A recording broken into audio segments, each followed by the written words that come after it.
Juma, moja kati ya kitu ambacho pia kimetu surprise leo ni unajua stories zilikuwa ni mingi sana baada ya wewe ni mmoja kati ya watu ambao walikuwa wanazungumza labda pengine Kajala na Harmonize hawatakuja kurudiana, ukaja na mabango pale leaders, ukapigana na Stan Bakora, shughuli kawa pevu pale.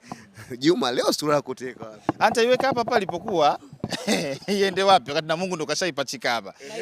Na mimi ndo kwangu hawezi kuwa mtu mwingine. Kwa hiyo yale mabango kweli kiukweli mara kwanza Hamu alikuwa ananichefua sana kwa sababu nilikuwa naona kama anamtumia sana Kajala. Alikuwa anamtumia vibaya mno. Kwa hiyo afu Kajala pia alikuwa kwenye mahusiano yake yale ambayo kuna mtu ambaye kashamnunulia kiwanja, kashaanza ujenzi. Yaani ni vitu ambavyo anamfanyia vitu vya maendeleo. Alafu mtu ambaye hapendi mitandao. Kwa hiyo nikaona huyu kama mbona anamchafua au machawa kina Stani kina Mwijaku kama anamchafua. Hapana, hii haipendezi. Kwa hiyo ndio maana alikuwa akinipigia simu, analia na lalamika na mimi naona sasa ningefront. Kwa hiyo lolote lingenikuta ni kwa ajili ya Kajala. Unategemea kitu kama hiki kwa siku leo? Ni kitu ambacho labda niwaambie tu watu wengi walikuwa hawafahamu toka ile siku ambayo pale ilikuwa kwenye mpira pale Samia Cup. Toka Samia Cup uwanja wa GSM.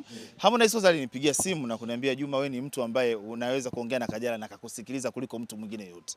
Umeona? Kwa na kuomba hapa nyuma, nipo hapa uwanjani, njoo tuzungumze kitu, kwa sababu Kajala akisikia Hamu anakuja, Kajala alikuwa anakimbia anaondoka. Yaani hata kama sehemu ambayo ina hela yeye aingii, alikuwa anamchukia sana. Kwa hiyo nilitumia nguvu nyingi kumuelewesha, yani kumuaminisha kwamba Kajala Harmonize 1, Harmonize 2, Harmonize 3, umeona? Harmonize ndio wanawake kashatembea nao wengi, lakini lakini akikaa na kufikiria wewe, umeona, mtu kashajua makosa yake, umeona. Kwa hiyo nilikuwa naanza kwanza kwa Kajala, alafu ndo nije kwa Paula. Hiyo ndo mti mkavu, kwa mti mgumu kuliko vitu vyote duniani.